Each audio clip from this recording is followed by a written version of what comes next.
This is linear programming problem chapter 2, जिसमें transportation problem को discuss करेंगे। ट्रांसपोर्टेशन प्रॉब्लम असाइनमेंट प्रॉब्लम सबसे पहले डिफरेंस ये है कि ये रेक्टेंगुलर मैट्रिक्स होता है, it need not be square matrix. और इसका बेसिकली प्रॉब्लम होता है कि हमारे पास कुछ सोर्सेस होते हैं और डेस्टिनेशन होती है। मतलब अगर हम किसी चीज़ को एक सोर्स से डेस्टिनेशन पे लेके जाने के लिए कॉस्ट जो है वो इतना है, और हमें ऐसे सेलेक्ट करना है कि कॉस्ट को हमें मिनिमाइज़ करना है। और इसका 3 मेथड होता है। पहला मेथड है नॉर्थ वेस्ट कॉर्नर मेथड, दूसरा है least cost entry matrix minima method, तीसरा है वैम यानी वोसल अप्रॉक्सीमेशन मेथड या यूनिट कॉस्ट पेनल्टी मेथड। इन तीनों से सबसे पहले हम ट्रांसपोर्टेशन प्रॉब्लम को सॉल्व करते हैं, लेकिन ये ज़रूरी नहीं है कि ऑप्टिमल हो। ऑप्टिमल फाइंड आउट करने के लिए एक टेस्ट होता है जो कि 7 स्टेप टेस्ट है, और उस टेस्ट का नाम है ट्रांसपोर्टेशन एल्गोरिथम या फिर मोदी मेथड और मॉडिफाइड डिस्ट्रीब्यूशन। तो सबसे पहले हम देखते हैं कि कैसे हम सॉल्व करेंगे। तो सबसे पहले हम मानते हैं कि हमें इस फैक्ट्री से हमें यहाँ पे लेके जाना है चीज़ों को, फ्रॉम दिस टू दिस। ठीक है, इसका कॉस्ट हमें ये दिया है, और हमारे पास जो डिमांड है इस फैक्ट्री से, हमारा डिमांड इतना है, इस फैक्ट्री से डिमांड इतना है, और हमारे पास अवेलेबल कितने रिसोर्सेज हैं। मतलब ये this is not source, this is destination. ठीक है, ये सोर्स है, ये डेस्टिनेशन, यहाँ से हमें यहाँ लेके जाना है, और इस हर जगह का डिमांड है, W1W वर्कशॉप का डिमांड है इतना, और हर फैक्ट्री में अवेलेबल जो चीज़ें हैं वो इतनी है।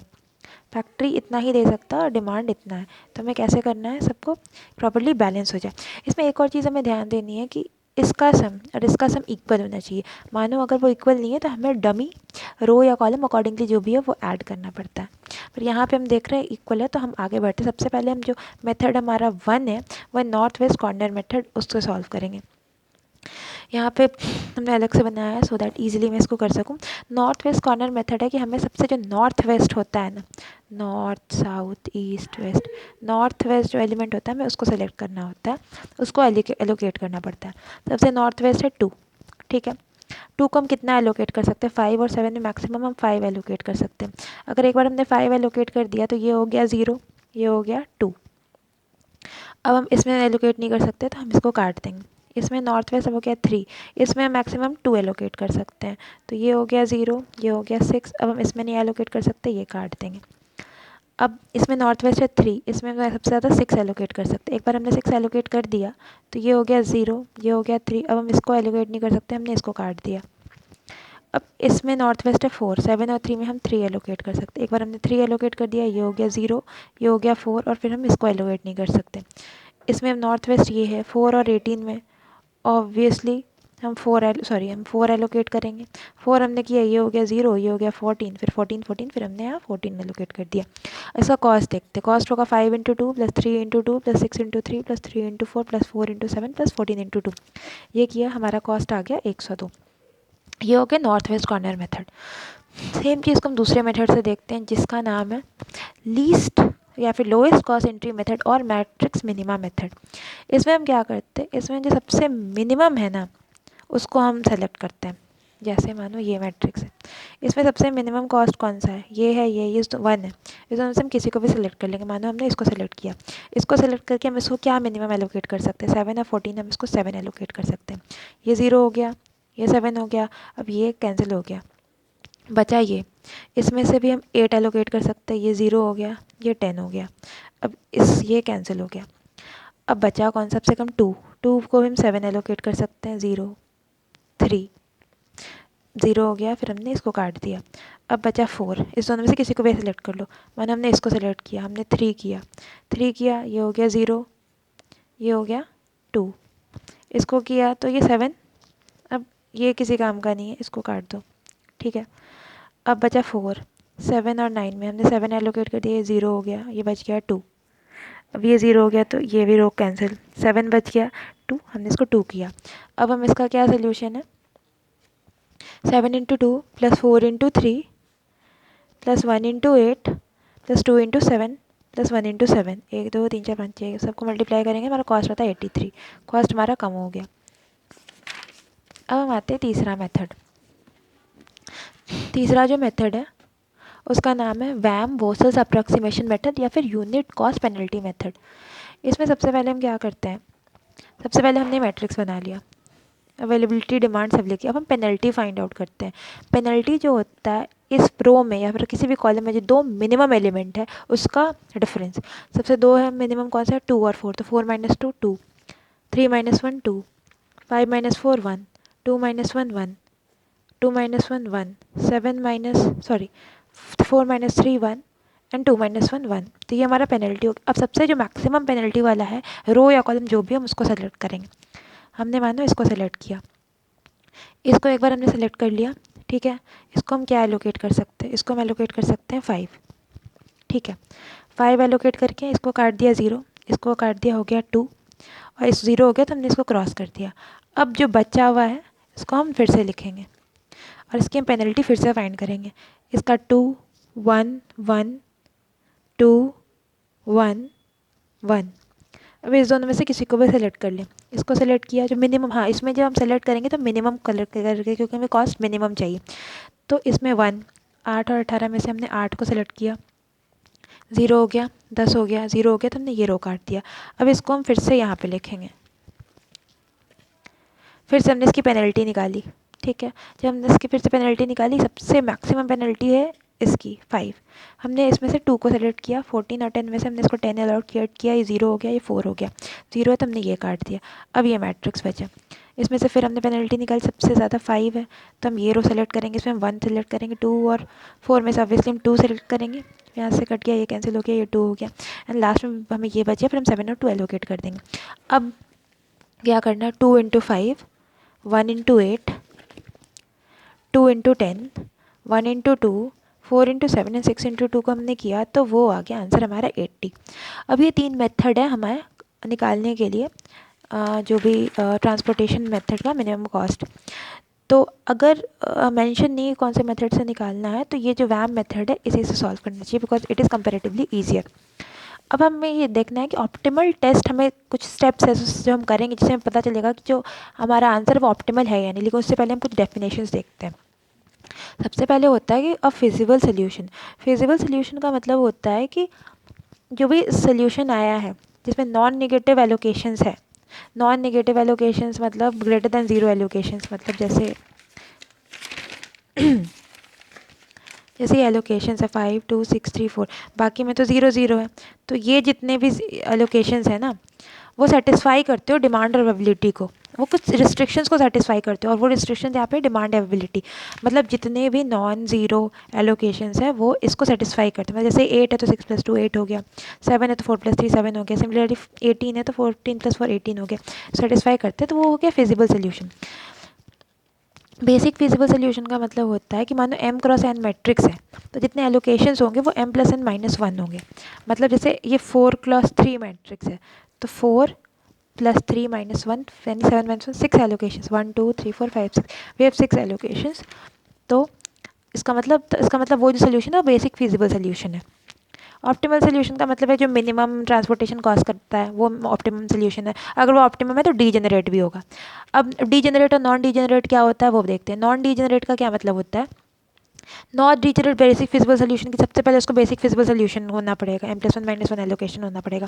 प्लस जितने भी एलोकेशन है वो इंडिपेंडेंट पोजीशंस के होंगे। इंडिपेंडेंट पोजीशंस का मतलब होता है कि जो एलोकेशंस जो होंगे ना वो कोई लूप नहीं फॉर्म कर रहे होंगे। अगर वो लूप फॉर्म करेंगे तो उसको नॉन इंडिपेंडेंट बोलते हैं। तो ये दोनों कंडीशन अगर सेटिस्फाई होता है तो उसको नॉन डीजेनरेट बोलते हैं, और अगर वो नॉन डीजेनरेट नहीं है तो उसको डीजेनरेट बोलते हैं, सिंपल।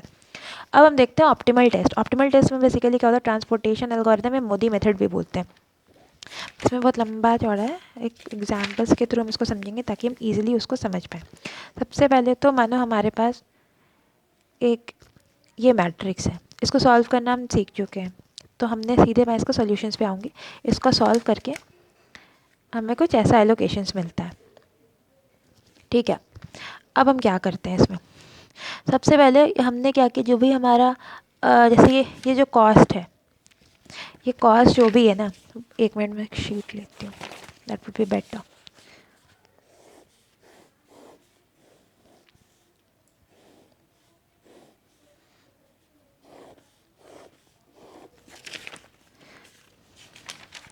सबसे पहले हम क्या करेंगे, हमने जितना भी कॉस्ट है वो हम लेफ़्ट कॉर्नर में लिखेंगे, मतलब कुछ ऐसे लिखेंगे ब्रैकेट में 19 14 23 11, 15, 16, 12, 21, then we have 30, then we have 25, then we have 16, then we have 39.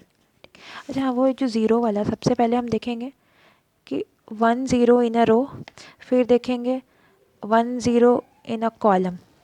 अगर इस दोनों में कुछ कटता है तो अगेन हम देखेंगे 1 0 इन अ रो, 1 0 इन अ कॉलम। अगर कटता है तो फिर यही देखेंगे, और जब हुआ कि नहीं कट रहा तब हम आएंगे 2 0 इन अ रो, 2 0 इन अ कॉलम।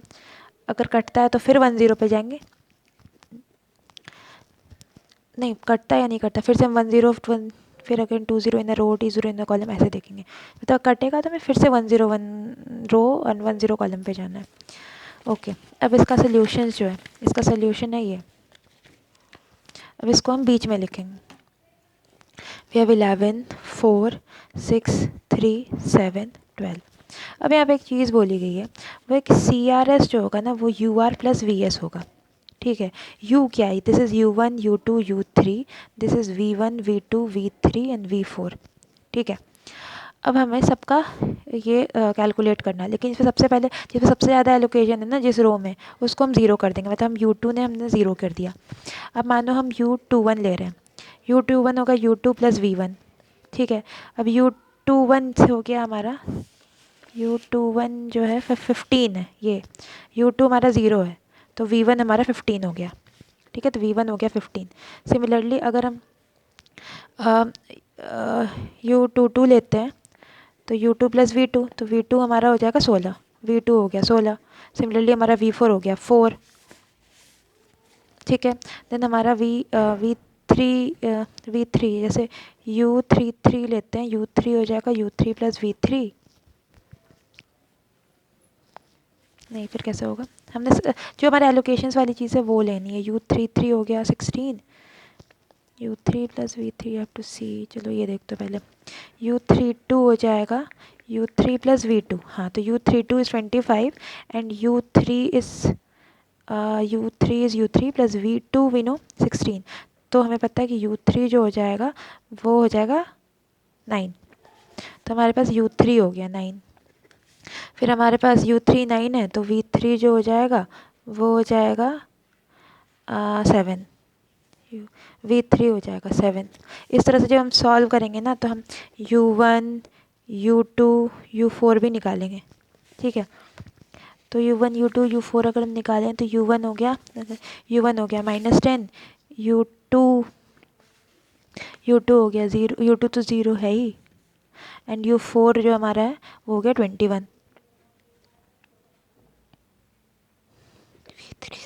V4 हमारा 4 कैसे हो गया, रुक जाओ, V4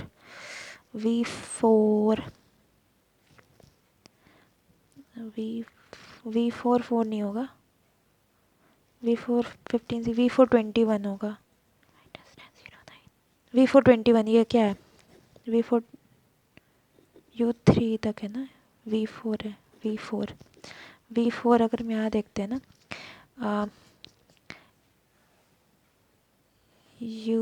C14 हो जाएगा U1 प्लस V4, C14 है 11, U1 इज़ -10 प्लस V4, ये 21 हो गया।